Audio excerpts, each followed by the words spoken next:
Top 10 emergency drugs या medication के बारे में बात करेंगे। तो चलिए स्टार्ट करते हैं। Number 1 digoxin. इसको हम एट्रियल फ्लटर में दे सकते हैं, एट्रियल फिब्रिलेशन में और हार्ट फेलियर में इसका इस्तेमाल होता है। Number 2 dopamine. ये एक हार्मोन होने के साथ साथ न्यूरोट्रांसमीटर भी है। ये हमारे जिस्म और हमारे दिमाग में बहुत इंपॉर्टेंट रोल अदा करता है। इसका इस्तेमाल सीवियर हाइपोटेंशन में होता है, ब्रेडिकार्डिया में होता है और कार्डियक अरेस्ट में होता है। अगर किसी मरीज का ब्लड प्रेशर बहुत ज्यादा कम है और उसकी दिल की धड़कन भी बहुत ज्यादा कम है या उसको कार्डियक अरेस्ट हो रही हो तो ऐसी कंडीशन में हम डोपामिन देते हैं और उसका किरदार यही होता है कि पेशेंट का जो हीमोडायनामिकली इंस्टेबिलिटी है वो रिवर्स हो के इसको नॉर्मलाइज कर ले। नंबर 3 डोब्यूटामाइन।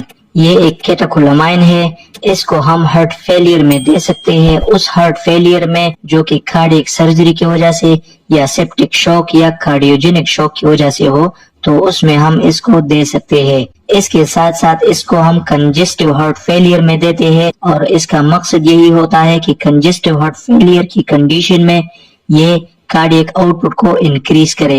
नंबर 4 इथामसाइलेट। ये एक एंटी हेमोरेजिक एजेंट है। इसका मकसद यही होता है कि ये ब्लीडिंग को प्रिवेंट या स्टॉप करे।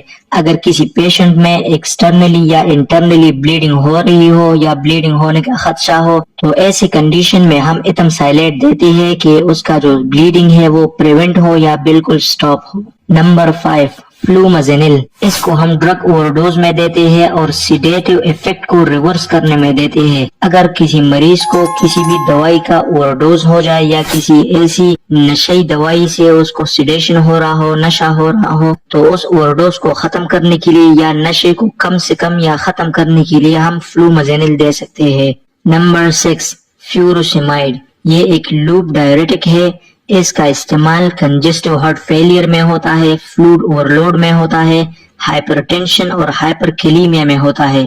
अगर किसी पेशेंट को कंजेस्टिव हार्ट फेलियर हो या उसको फ्लूइड ओवरलोड हो तो उस फ्लूइड ओवरलोड में हम फ्यूरोसेमाइड को देते हैं जो कि डायलिसिस के जरिए जिस्म से एक्स्ट्रा पानी निकाल लेता है। Number 7 heparin. ये एक एंटीकोआगुलेंट एजेंट है। इसको हम ब्लड क्लॉटिंग डिसऑर्डर्स में देते हैं, हार्ट अटैक में दे सकते हैं और अनस्टेबल एंजाइना में भी इसका इस्तेमाल होता है। Number 8 hydrocortisone. ये एक ग्लूकोकॉर्टिकोइड है। इसका इस्तेमाल अस्थमा में होता है और सीवियर एलर्जिक रिएक्शंस में भी होता है। Number 9 nitroglycerin. इसको हम ग्लिसराइल ट्राइनाइट्रेट कहते हैं। इसको हम एंजाइना पेक्टोरस में देते हैं। जब किसी मरीज को चेस्ट पेन हो रही हो तो इसको हम सबलिंगुअली यानी जुबान के नीचे रख के देते हैं जिससे पेशेंट को इंस्टेंट रिलीफ मिलती है।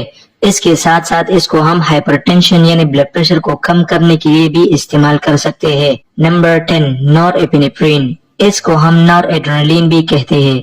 ये एक हार्मोन होने के साथ साथ न्यूरोट्रांसमीटर भी है। इसका इस्तेमाल ब्रेडिकार्डिया में होता है। इसका मकसद यही होता है कि ब्रेडिकार्डिया में पेशेंट की दिल की जो धड़कन कम है उसको इंक्रीज करे। इसके साथ साथ इसको हाइपोटेंशन में भी इस्तेमाल कर सकते हैं।